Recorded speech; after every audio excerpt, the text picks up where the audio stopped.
So, hi everyone, thanks for joining us for today's Dana-Farber TPD webinar series. And it's my greatest pleasure to introduce Dr. Mikko Taipale. So Mikko is an associate professor in the Department of Molecular Genetics at the Donnelly Center at the University of Toronto. He received his master's in genetics at the University of Oulu, Finland.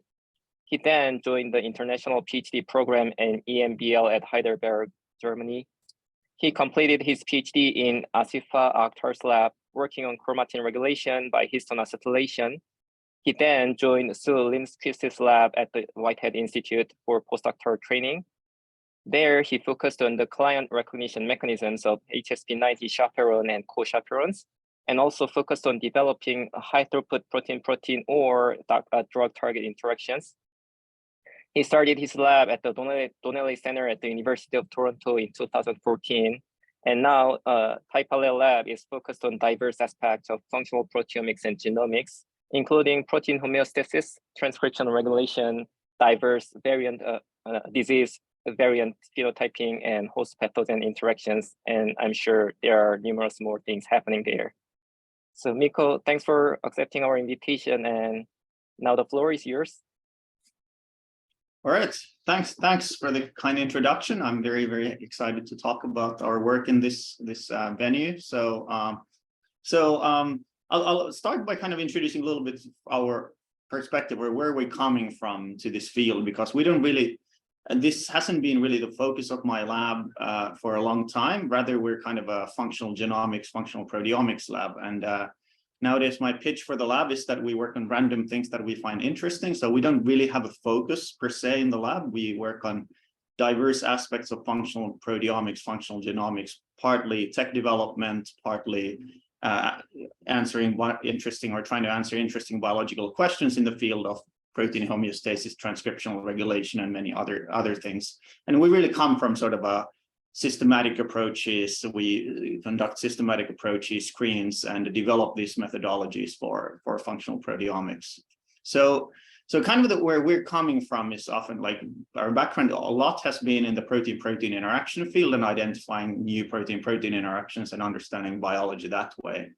But kind of the principle that we've used and many people use here is sort of the guilt by association idea, is that proteins and genes that associate with other are likely to share the same function. And this has been shown over and over again by fantastic, approaches like DepMap and Bioplex, protein-protein interactions, genetic interactions, and so on. And it really is kind of a golden age of people working in proteomics, genomics, because you can go to these databases, identify things that interact with your favorite protein or gene, and then identify new functions, new connections, and new interesting biology. And the assumption is that proteins or genes that correlate with each other in any one thing generally function in the same pathway or have similar functions. So things that have genetic interactions are regulating the same pathways. Things that interact with each other regulate often the same pathways, and things whose, for example, RNA expression profiles correlate upon some sort of a perturbation often have similar functions. So we can kind of have this unknown protein here, and then when it has nice interactions or correlations, we can see that, hey, we have a new function for an unknown protein. And that has been super powerful in functional proteomics, and it still powers much of the field. But it doesn't always work because the annotations are not always complete. So, we're very familiar, and I assume lots of the people here in the audience are familiar with kind of conducting screens and getting hits that don't really make sense. They don't make sense in a way that they don't have clean associations with known processes, or they don't have nice interactions with expected partners or some well-characterized partners. So you end up with sort of a partial network, and then it's hard to figure out what these proteins are doing. And at the same time, the association doesn't reveal mechanism, how these things actually are connected. So what is sort of the mechanistic aspect of this regulation? We just know that they're probably part of the same pathway, but we don't get further than that.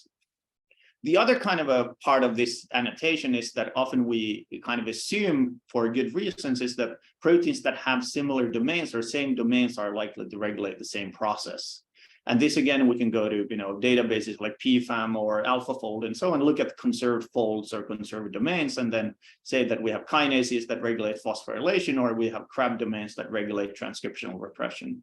And then again, this works most of the time, but it doesn't always work, because we can have kinases that regulate phosphorylation, but we also have kinases that have scaffolding roles. They can function even as adapters for E3 ligase complexes. We have kinase folds that actually do something else than phosphorylation, so they can do some totally different enzymatic reactions. CRAB domains, not only can they repress transcription, but they can also activate transcription. They can promote meiotic recombination and so on. So if you just look at the domain itself, you cannot come with it. You can be fully confident that you have the right mechanism. So guilt by association works well, but it only works to a certain extent. That there's many aspects of biology that you can't approach by guilt by function, guilt by association. So therefore, we kind of are very interested in sort of guilt by function approaches, so that we want to functionally interrogate the proteome and identify novel functions or new functions for unknown proteins or known proteins. And we're very interested in induced proximity, using induced proximity for that. And the reason why we think this is a very powerful technology is that specificity in biology is very largely determined by proximity. And what I mean by this is that the effector domains for multiple different cellular processes are often not regulated. The specificity is not regulated at the domain level of that effector. Rather, it's regulated by the proximity to the targets. So you can think about like transcription factors that have that recruitment domains that are these sort of like DNA binding domains that recruit them to specific loci, and then there's effector domains that either activate or repress transcription. These can repress transcription wherever they could repress transcription in many other places, except that the specificity comes from the DNA binding domain. Same thing for E3 ligases, that we have substrate binding domains that recruit the interactors, for example, and then we have the domains like ring finger or F boxes that then bring them to the either E2 ligase or these colin ring E3 ligase complexes. And the BTB F box domains and those, they don't have specificity for substrates. It comes from the recruitment or the proximity to the target that comes through these interaction domains. The same thing goes for chaperones and co-chaperones, where the co-chaperone, the specific domains in co-chaperones bring them to chaperones, and then there's the effector domains that do something to the recruit specific clients or do something to the clients, regulating their function. And the same thing for kinases and so on. So we can separate often the effector and recruitment activities in biology simply because they're encoded by separate domains, or they're encoded by separate parts of the same domain. And that's, I think, why the kind of guilt by function proteomics or induced proximity is very, very powerful approach here. So we wanted to kind of turn this, kind of do screens, large scale screens using this guilt by function proteomics. And the idea is that we have a sensor protein. So this would be sensor protein or DNA or RNA that acts as a readout for a specific biological function. It is sometimes tagged with some sort of a tag, not always, for example, if it's DNA, but the idea is then that we can force proteins to interact with this sensor and then use the sensor as a readout for the function we're interested in. So we can recruit, for example, proteins to promoters or enhancers to look for things that can either activate or repress transcription when we tether them to specific loci. Earlier this year, we published a paper using this approach to identify transcriptional activators in human proteome and generating very powerful synthetic activators and understanding sort of how the activators work through their interaction with the cofactors. We have done, and what I'm talking about today is that we have done screen for protein stability, where we recruit proteins to sensor protein and then look for things that either stabilize or degrade proteins. But really, this can be used for many, many other aspects of biology as well. So it's not limited only to these two examples, but we can essentially use it to, as long as we have a readout that is scalable, we can use pool screens and we can read it either, using flow cytometry or viability or other reporters. We can screen that. So we can look, for example, we could look at inhibition or activation of a specific protein. We could look at trafficking and localization, looking at things that would promote localization of proteins, or even regulate specific phosphorylation events of an interesting target. And in many ways, this is very similar to CRISPR screens. So in CRISPR screens, when you do CRISPR knockouts, you're looking at loss of function phenotypes. When you do CRISPR-A, you have CRISPR activation. You're looking at sort of gain of function overexpression effects. But here, what we're looking at is sort of rewiring effects or gain of function effects. But in terms of the actual experiment, it's very similar. So that we do pooled screens with the lentiviruses, and then we look for interesting effectors of different aspects of biology. So in terms of like the effort, the procedures are very, very similar to CRISPR screens. And why we in this audience, we obviously I don't need to tell why we're interested in targeted protein degradation, but kind of with our idea originally was kind of three different aspects of this. So one is that we thought that because there's very few E3 ligases now that are being used for targeted protein degradation, either through PROTACs or molecular glues, we thought that could we find more E3s in a systematic manner using this kind of screens. And also recently, there's been more and more interest in the sort of a targeted protein stabilization in the form of DUB tags and other systems.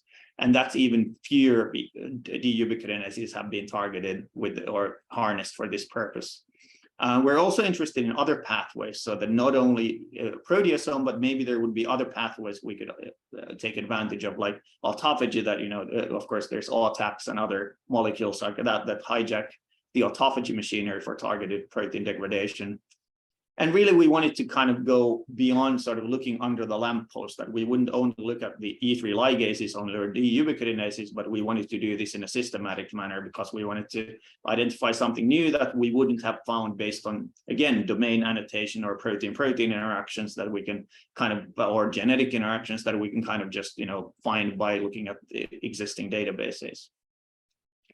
So we set up this screen for protein stabilization and degradation. It's a fairly simple concept. So we have a sensor protein that is a GFP fused to ABI1, followed by internal ribosomal entry site and tag BFP. So ABI1 is a plant protein that interacts with another plant protein, PIL1, in the presence of abscisic acid. So it's very similar to, say, rapamycin in terms of chemically induced proximity.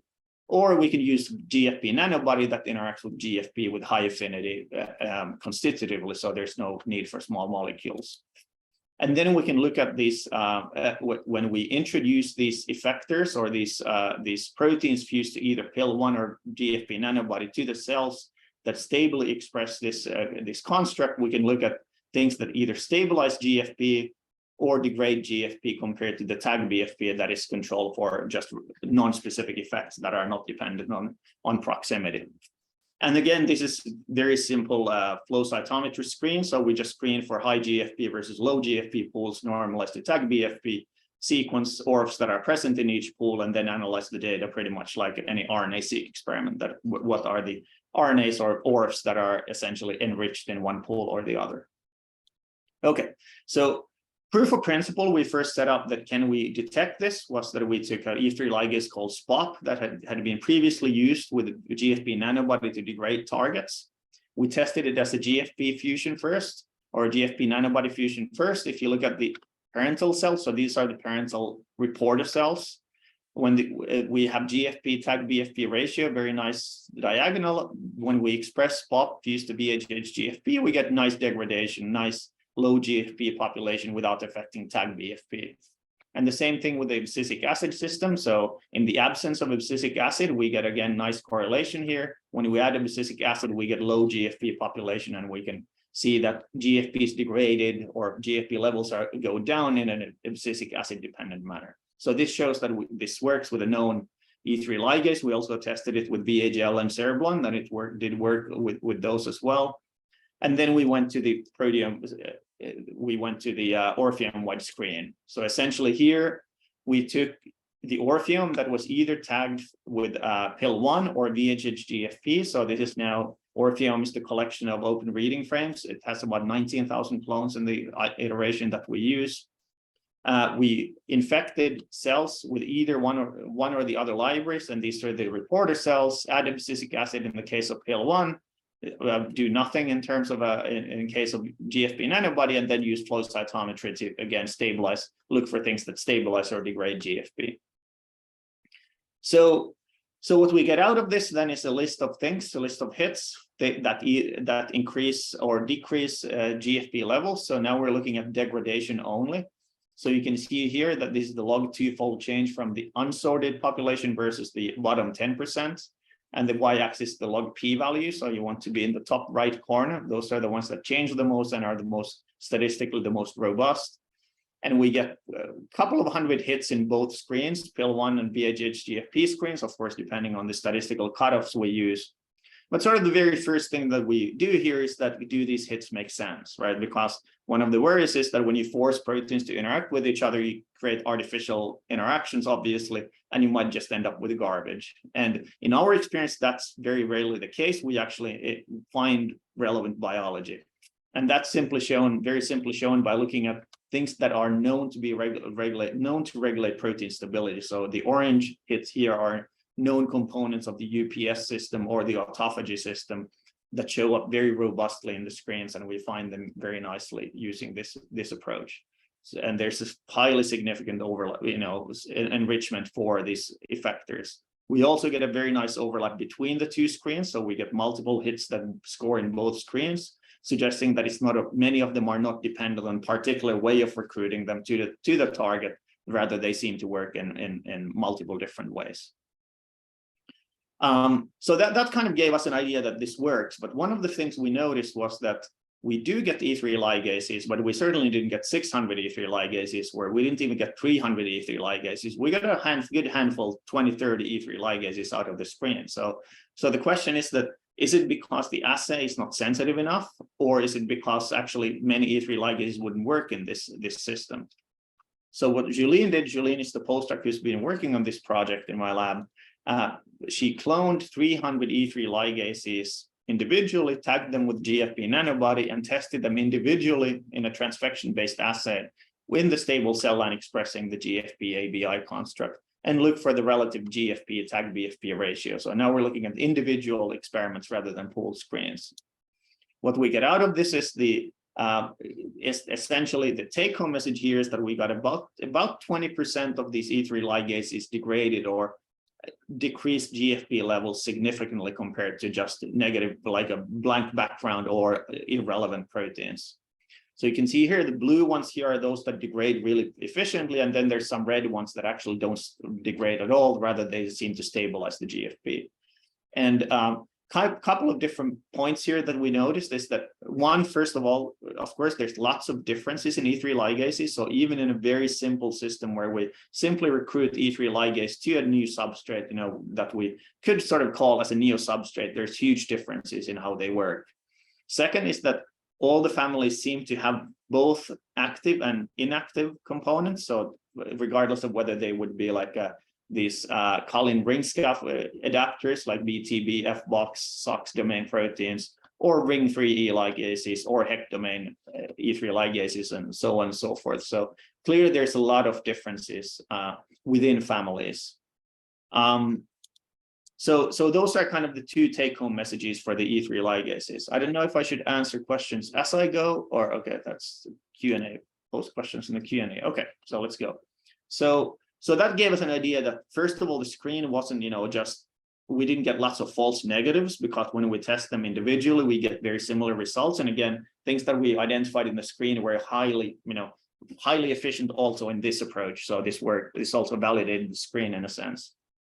But rather, there's a lot of differences, intrinsic differences between E3 ligases and how good they are at degrading targets in this kind of induced proximity approach.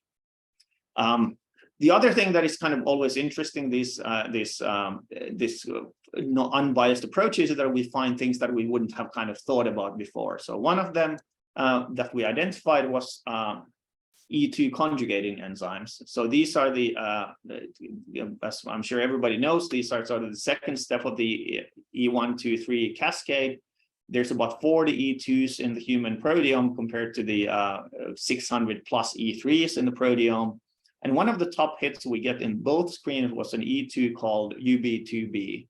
and it was an extremely good degrader in our hands. So it was much more potent than cereblon or VHL, targeting the endogenous, the original reporter. So when we again individually transfected the VHH GFP fused UB2B to these cells. We then tested whether enzymatic activity is required. So we mutated the catalytic cysteine in the E2 and looked for whether that has an effect on activity.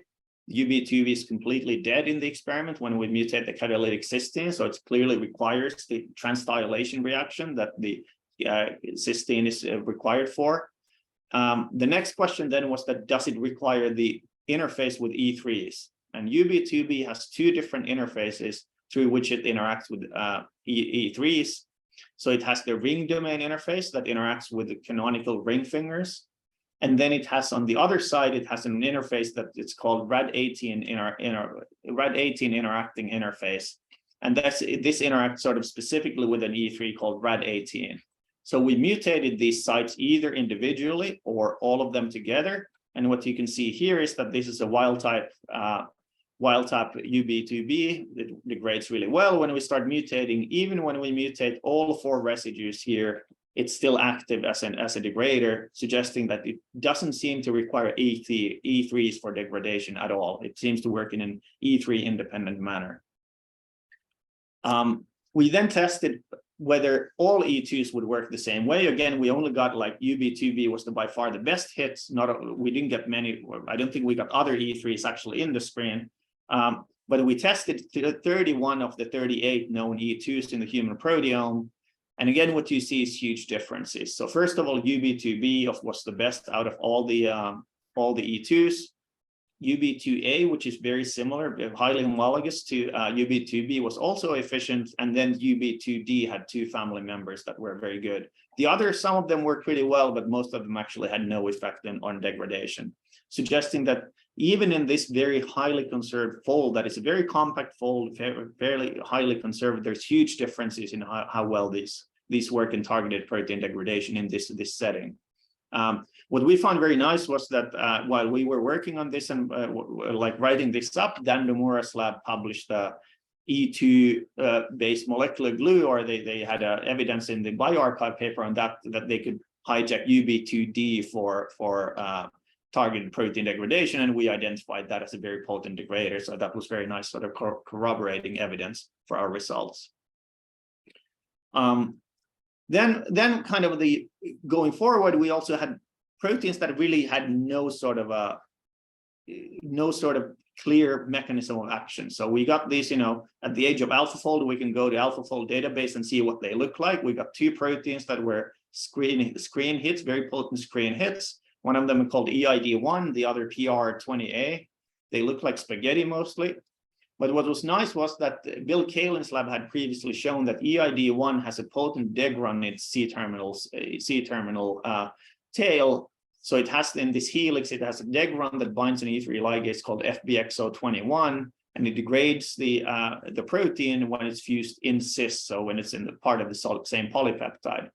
So we thought that whether this might actually be a trans-acting degron, that it would hijack the VHH GFP fusion to degrade GFP itself rather than just degrading the VHH GFP. So this would be sort of a trans degron rather than sort of cis degron. And we thought that maybe PR20A, which is sort of a similar spaghetti-like molecule, whether that would work the same way. Let's see here. Can you give your thoughts on the E3 ligases that were identified as stabilizers rather than degraders? I will get to that. Was UB2R1 tested? Didn't see.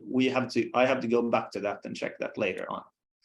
Okay, but I will get back to the first question for sure. Okay, so we tested the cis versus trans degradation and with 2 different constructs. So in the first case, we fused the fragments or full-length proteins to GFP, followed by P2A DS-red. So we can look at the GFP DS-red ratio, or we tested in trans with the original system that we used in the screen. So VHH GFP nanobody with the stable cell line reporter. And what we can see with the EID1 is that the full-length protein that we identified as a trans degrader, the full-length EID1 leads to very unstable GFP. The N-terminus is stable, but when you just take the degron, it is very unstable. just like published by Bill Kalin's lab. And it also works in trans. So when we take the degron itself, it's also a very potent trans degrader of the GFP ABI construct. And the same thing we observe with the PR20A again, which is a very completely uncharacterized protein. It just has a couple of proline-rich and arginine-rich stretches. And essentially the main point is that we identified a transdegron or cis and transdegron in the C-terminal tail of this protein. So it has this last 30 amino acids seem to work as a very potent degron, either in cis when it's directly fused to GFP, or when we recruit it to the GFP ABI construct with the GFP nanobody, it completely wipes out the GFP there. So it's very potent. So that suggests that the approach not only identified sort of E3 ligases, but also E2s, which was certainly partly unexpected, and then also completely novel proteins that work very likely through this kind of degron mechanism. And there's still many of these that we haven't characterized, and we suspect that there's many other proteins that contain these degrons. Okay, so what about stabilizers? So stabilizers, what we get out of it is that, we again looked at the top hits, and lots of them make sense. So we can kind of make sense of many things. For example, that top stabilizers, for example, we found HSP70, which would make sense by recruiting HSP70 to a target could stabilize it. We found 1433 proteins that are known to stabilize their targets. We found calmodulin, that is a known chaperone for transmembrane proteins, for example, and then some, for example, D-ubiquitinases and the other components of the UPS. But it really wasn't like as clear cut as the E3 ligases. For stabilizers, we kind of got two different, kind of what we think of like as two different mechanisms. So one was that we got proteins that are themselves very stable. So we know that a lot of these hits are themselves very stable based on multiple parameters, suggesting that the way they stabilize the reporter is that just by inducing an interaction with a very stable protein stabilizes the reporter itself. So this is similar to stabilizing your favorite protein with GST or a GFP or whatever you would do when you express them in vitro for structural work or kind of enzymatic work. But the other one is that we do get components that sort of are part of the ubiquitin proteasome system or regulate protein stability through sort of more catalytic enzymatic mechanisms such as D-ubiquitinases. And that's sort of the answer, probably the answer to the E3s that seem to stabilize is probably that some of them I'll get to that. One of them we think is actual stabilizer. The others may either stabilize through alternative ubiquitin chains, so they may not be doing K48 linkage, maybe they do K63 or other linkages that actually promote stabilization, or they can also stabilize simply sort of biophysically by being very stable proteins themselves. So, but that's something that we want to kind of figure out later on.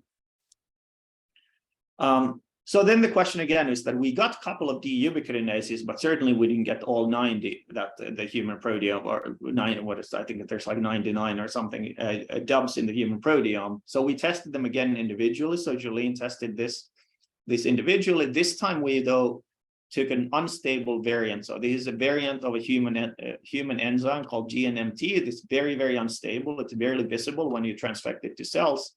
And again, it was separated from the DS-red with a P2A site, so we can normalize. And then we look at the intensity of GFP compared to DS-red, and we can see that there's a couple of DUBs that stabilize really nicely. So there's USP 13, 39, OTUB1, but most of them actually don't really have any effects. So again, that there's lots of differences in how well these DUBs stabilize the targets. And I mentioned just earlier that we think that there's two different aspects to this. So one is sort of the stabilization itself, kind of biophysical stabilization, and then there's another one would be the catalytic stabilization. So Julene took a bunch of these DUBs and started mutating them. So here's the case for USP38 that stabilizes the reporter when recruited to it with a GFP nanobody. But if we mutate the catalytic site, it doesn't work anymore, suggesting that catalytic residues are required for activity. In case of OTUB1, which was also a nice stabilizer, when we mutate the catalytic cysteine only, there's no effect. So it seems that the catalytic activity is not sufficient for, or it's not strictly required for stabilization. But if we generate triple mutant that not only loses the catalytic activity, but also loses another activity, OTIB1, which is to bind and inhibit E2s in a stoichiometric manner, then it doesn't stabilize anymore, suggesting that OTIB1 actually has at least the E2 inhibiting function seems to be required, and possibly also the catalytic activity, but although the catalytic activity itself is not sufficient. So, and we had another DUB-kinase USP39 that is actually a pseudo DUB that we showed that also, it doesn't have an enzymatic domain, but it still stabilizes, and we think also it does it in a non-canonical manner. Okay, let's see. Okay, maybe it's easier if I answer the questions afterwards, but I will. Yeah, Mikko, we're gonna go over all the upvoted questions later on. So okay, yeah, let's do it that way. Okay, so, and again, out of our screen, we identified OTIB1, which that came from the unbiased screen, and Dan Nomura's lab again very nicely sort of corroborated our data because they had harnessed OTIB1 for DUB tags, so the DUB-kinase targeting chimeras, and they show that it can be used to stabilize, for example, CFTR using this DUB tags. So again, very nicely kind of corroborates our data that we can get out of unbiased screens things that other people can use harness with chemicals. Okay, but again, kind of as functional proteomics people, we really love things that are unexpected when we do unbiased screens. So, here's again the DUB-kinase is rank ordered, but we have again a couple of proteins that were unexpected. So one of them was it was a protein called KLHL40, and then it's a parallel KLHL41 that seemed to stabilize GFP very, very nicely. And we've repeated this over and over again. It works incredibly well. What's interesting is that KLHL40, those who work in the E3 ligase field, and I'm sure many of you do, is essentially looks like a canonical CAL3 adapter. It has a BTB back and Kelch repeat. So the idea would be that Kelch repeats bind the substrate, BTB domain binds CAL3, and then it targets substrates for degradation. But when we express it together, when we tether it to this mutant GFP fusion, so we have the GNMT EGFP fusion. Again, you can see here when there's no effector, it's very unstable. You can barely see it. If you express KLHL40 without any tags, there's no effect, suggesting that it's not the KLHL40 inhibits the proteasome or does something like that in a proximity independent manner. But when we fuse KLHL40 to the GFP nanobody, we can see a very, very robust stabilization here compared to, for example, vanilla luciferase fused to the GFP fusions, GFP nanobody. So it's clearly much above and beyond what we see with sort of just random inert protein. If we delete either the BTB or back domains, it doesn't work, suggesting that BTB and back domains are required. Whereas if we delete Kelch domain, it still stabilizes, although then the substrates start sort of forming these foci that we to us, they look sort of like aggregates. So it may be that the Kelch repeats are required for target solubilization. But this was kind of a very kind of unexpected piece of data, and we're very excited about this. But kind of what gave us even more confidence is that KLHL40 is actually mutated in a human disease called Nemelin myopathy. And what Eric Olsen's lab has shown is that patients or cells that with mutations KLHL40, when they did like a whole cell proteomics, they noticed that two of its interactors, LMOD3 and Nebulin, lose their stability. So essentially, you lose those proteins when you lose KLHL40, suggesting that this may actually stabilize this protein. So this is exactly the opposite what you would expect if it's an E3 ligase, that if you lose KLHL40, you would expect that the levels of the substrate go up, and here they go down. And they can also show very nicely in vitro, and we have also reproduced this very robustly, is that if you try to express these Nebulin and LMOD3, Nebulin fragment or LMOD full-length LMOD3 in just cell lines, they're extremely unstable, so you don't see anything. But if you co-express KLHL40 without any, like nanobodies or anything, this is just the full-length KLHL40, you get very robust stabilization of the target, suggesting that they stabilize their endogenous targets very robustly. And we show that we can actually hijack this activity towards proximity-dependent stabilization. So sort of suggesting that this could be harnessed for sort of DUB type kind of an approach, although this is not a DUB. And it's very specifically expressed in a muscle, so it's a very specific expression pattern. Okay, so now we have lots of these effectors, and one of the questions then is that how do they work? So to test, kind of get a little bit more into the mechanism, how these might work, Julien assembled about 50 of these effectors that we identified, mostly degraders, but some stabilizers as well, and then tested them in the presence of different inhibitors.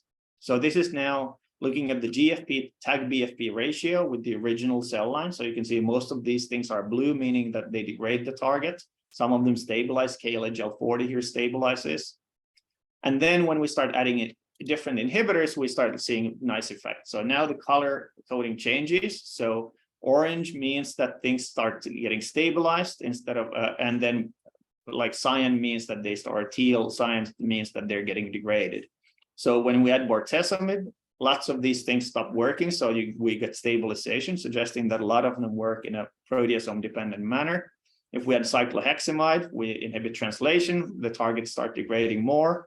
So suggesting, you know, this is kind of obvious, of course, though there's no new synthesis, so we get better degradation. But I think where it gets more interesting is then when we test more specific inhibitors. So when we test nedylation inhibitor, MLN4924, we can see that the effectors that are affected mostly are the choline ring E3 ligase adapters, which is expected that these are the ones that require nedylation, but not, for example, ring E3 ligases here. But even here, sort of for the aficionados here, even here we see interesting differences. For example, even within the class of, for example, FBOX proteins, we have FBXL12 that is very sensitive to MLN inhibition, whereas FBXL14 that looks very similar by, you know, domain annotation and everything, it doesn't seem to care too much about MLN inhibition. So even within this class, there's differences in how sensitive, what the downstream sort of effects are, and how sensitive they are to different inhibitors. And the similar thing goes for CB5083. So this is an inhibitor of BCP, or also known as P97 or CDC48. So this is this pulling machine that is required, for example, extracting proteins from the ER during ER associated degradation. And generally, it's just a giant pulling machine that pulls polypeptides into different compartments and different, but often associated with protein degradation. And what we can see here, for example, that cereblon specifically is very sensitive to CB treatment, which is consistent with some previous data suggesting that cereblon requires BCP for degrading either its neosubstrates or endogenous substrates. Whereas, for example, DCAF15, which is also a CAL4 adapter, it doesn't require it doesn't require BCP. So again, like showing surprisingly big differences even within a single adapter family that you would expect to work in a very similar manner. So this, I think, tells us a little bit about sort of the E3 ligases, how they can use different kind of have slightly different downstream requirements for degrading their targets. Okay. So the next thing we did was that we tested about 50 of these effectors again and started testing them against different cell lines or different GFP fusions, because we found really good degraders of the original EGFP ABI sensor. But of course, first of all, it's completely artificial. It has nothing to do with humans. It's nice that we can degrade EGFP ABI, but if they don't degrade anything else, it's kind of unfortunate. So we generated 9 other stable cell lines fused to GFP and then started looking at how they degrade or stabilize them. And what we get is sort of results that are all over the place. And kind of the take-home messages here are, one is that every effector is different. So every effector has a different preference for targets, and every target is different. So that every target has a different complement of effectors that work with it. So there's a lot of specificity here between targets and effectors. But kind of broadly speaking, we see a couple of different patterns. So one is that we see these highly sensitive effectors. So here's a couple of effectors like VHL that degraded our original reported very nicely, but essentially a few others, but it didn't really care about many other fusions or other GFP fusion proteins. We have these E3 ligases that we call angry E3 ligases that just degrade anything you throw at them. So they are extremely potent no matter what you try. And then also in terms of stabilizers, we have, for example, KLH40 here that really stabilizes lots of things here. Whereas, for example, another for a DUB here, UCHL1 is a deubiquitinase. It stabilizes some of them, but not all of these things. And the same for OTUB1, that is a little bit hidden behind this red box here. But again, it stabilizes few of the targets and not others. So clearly there's big differences. So there's the universal ones, and then there's the specific ones in this setting. And also from the target setting, there are things that were much harder to degrade, like BRAF didn't really like to be degraded very well, whereas for example, EGFR was easier to degrade in this system. So even there's like sensitivities, so different targets have different sensitivities for degradation or stabilization. Okay, so that's all good, right? We are really good at degrading GFP tagged proteins. If we want to go beyond that, we rather want to get rid of the GFP. So Nathaniel Gray's lab has a very nice example of a RAS protag that degrades GFP tagged RAS but doesn't touch the endogenous RAS. So we wanted to kind of avoid this case. So then we took a RAF that we noticed that this was one of the kinases that wasn't degraded very well in the degradable kinome, the beautiful degradable kinome paper from Eric Fisher's and Nathaniel Gray's lab. And we tagged it with alpha tag, which is a minimally invasive tag. It's only 13 amino acids. And then we fused the effectors to the alpha nanobody that recruits these effectors to RAF through this alpha nanobody alpha tag interaction. And you can see here vanilla luciferase. So this is sort of our control. Some of our effectors don't really work here. For example, UB2B didn't work very well in this system, whereas, for example, the FBXL12 and 15 are fairly good at degrading ARAF. Whereas VHL doesn't work in this system. KLHL40 again stabilizes RAF compared to degrading, so that's consistent. But many of the effectors we identified in the screen were still effective in degrading RAF, and they're more effective than VHL or cereblon in this setting. So that's again gives us confidence that at least the very angry sort of the angry E3 ligase and effectors are very good at degrading targets regardless of sort of what the tag is. And finally, we wanted to test this with endogenous proteins. So we took monobody that was developed by Shohei Koide's lab and Oliver Hanschel and Giulio Superdi-Furiga. So this is a monobody that binds the SH2 domain of BCR-ABL or ABL kinase and inhibits its function. But we can use this to recruit our effectors to BCR-ABL in K562 cells and see what happens to the endogenous protein. And we use lentivirus with a TET-on system, so DOX-inducible system, to avoid any effect sort of just by constitutively expressing it. So we can see here that when we fuse vanilla luciferase to the ABL monobody, we don't see much of an effect. But when we have FBXL12, we see very nice degradation. FBXL15, again, very nice degradation. But VHL here, cereblon there don't really have an effect, suggesting that they're not very good at degrading endogenous BCR-ABL in this context. And you can also see here a little bit of stabilization with OTUB1 when we induce the interaction. And this translates to growth effect. So because BCR-ABL is absolutely required for the growth of K562 cells, in the absence of doxycycline, we don't see any difference between a couple of these effectors. So just an example, we show 3 here, so there's no difference. When we add doxycycline, all of these have an effect on cell growth because this monobody to begin with inhibits BCR-ABL function, but it only does it partially. But you can see that cereblon and vanilla luciferase fusions don't really differ from each other, whereas FBXL12 and FBXL15 induce much more potent inhibition or inhibit the growth of these cells much more potently. So that suggests that we can go from completely unbiased screens in artificial system targeting, artificial protein, to endogenous setting in a disease-relevant model and find these degraders that seem to work more potently than the existing effectors.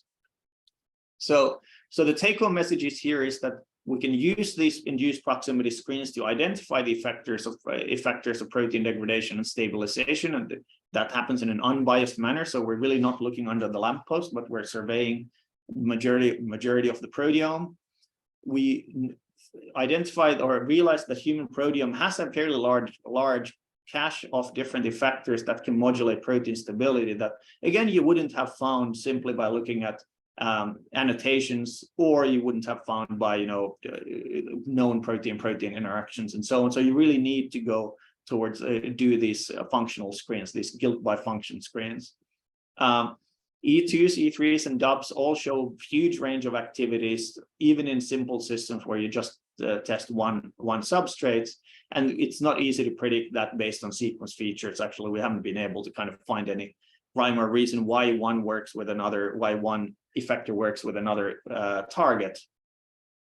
And kind of what we find very, very exciting is sort of the idea of induced proximity screens, that we can use this to find many other effectors in all kinds of different pathways. So not only, we've done transcription, we've done protein stability, but we're very interested in now doing all kinds of RNA, all kinds of induced proximity screens to regulate, find interesting in the mostly unexpected pairs of proteins that could regulate signaling or cell growth and what have you, cell protein trafficking. In an induced proximity dependent on induced or proximity dependent manner. And that's kind of I used as an example, I used rapamycin. That is something that people wouldn't have designed because the mechanism of action is just so weird that, bringing mTOR to FKBP can inhibit mTOR function so well, although they have nothing to do with each other in sort of actual biology. And we hope that this kind of induced proximity screens could find this kind of unexpected pairs that we could then possibly harness for induced proximity therapeutics in the future. But of course, we need to solve this minor problem of developing molecular glues in between. But I believe there's a lot of smart people working on this aspect. So we let other people solve that problem.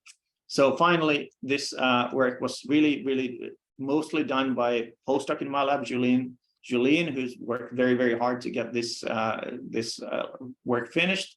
It was started by a master's student, Cash, who worked in the lab for a couple of years to get this started. And Anna is a new postdoc who works on this, and has been super helpful in terms of doing some key experiments here. And these are the folks here who, on the bottom left, who keep our lab up and running. And then there's many collaborators who have been very useful in terms of resources and ideas, and especially because we're kind of all newbies when it comes to ubiquitin and proteasome systems. So it's been very useful to talk to the actual experts in the field to get an idea that we're heading in the right direction. And finally, I'd like to thank you for your attention, and I'm happy to answer any questions that you might have in the Q&A.